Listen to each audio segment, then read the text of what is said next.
പലരും വളരെ ലാഘവത്തോടുകൂടി കാണുന്നൊരു സംഭവമാണ്.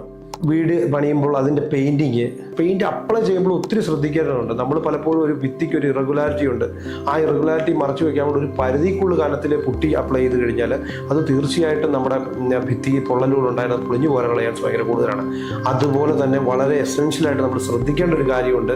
നമ്മുടെ ഭിത്തി ഇപ്പോൾ തേച്ച് കഴിയുമ്പോൾ സിമെൻറ്റിൻ്റെ ആക്ഷൻ വന്നേക്കുന്നത് കൊണ്ട് സിമെൻറ്റ് ക്യൂറിങ് കഴിഞ്ഞിട്ട് സിമെൻറ്റിൻ്റെ റിയാക്ഷൻ എന്ന് പറഞ്ഞൊരു എക്സോതെർമിക് റിയാക്ഷനാണ്. എക്സോതെർമിക് റിയാക്ഷൻ എന്ന് പറഞ്ഞാൽ വെളിയിലേക്ക് ചൂട് എമിറ്റ് ചെയ്യുന്ന റിയാക്ഷൻ. അപ്പം നമ്മൾ തേച്ച് കഴിഞ്ഞ് വലിയ അതിൻ്റെ ക്യൂറിങ് പീരീഡ് കഴിയുന്നതിന് മുന്നേ നമ്മൾ അതിൻ്റെ മണ്ടലോട്ട് പൊട്ടി വാരി തേക്കുകയോ അല്ലെങ്കിൽ ലെയർ ഓഫ് പെയിൻറ് അടിക്കുകയോ ചെയ്തിട്ടുണ്ടെങ്കിൽ എക്സോതെർമിക് റിയാക്ഷൻ പോലെ ഹീറ്റ് എമിറ്റ് ചെയ്തിട്ട് പതിയെ പൊളിഞ്ഞു പോരുന്നത് ഇങ്ങനെ ഉണ്ടാകുന്ന കേസിട്ടാണ്. അത് നമ്മുടെ തേപ്പ് പൊളിയുന്നില്ലായിരിക്കാം, ഒരുപക്ഷെ പെയിൻറ് മാത്രമായിട്ട് ഇത് പലപ്പോഴും ഇങ്ങനത്തെ പ്രശ്നങ്ങൾ ആൾക്കാർ പറയുന്നത് പ്രധാനപ്പെട്ട കാര്യം ഇതാണ്.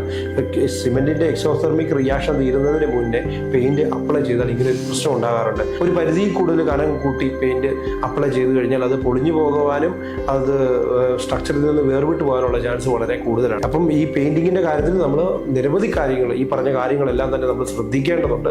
പെയിൻറ്റിംഗ് എന്ന് പറയുന്നത് വളരെ ലാഘവത്തോടെ കാണേണ്ട ഒരു കാര്യമല്ല, വളരെ ക്വാളിറ്റിയോടുകൂടി വളരെ മേൽനോട്ടത്തിൽ നടക്കേണ്ട ഒരു പ്രക്രിയയാണ് പെയിൻറ്റിങ്. അതുകൊണ്ട് വളരെ ലൈറ്റായിട്ട് വളരെ പ്രിസൈസ് ആയിട്ട് ചെയ്യേണ്ട ഒരു വർക്ക് തന്നെയാണ് പലപ്പോഴും പെയിൻറ്റിങ്. Thank you.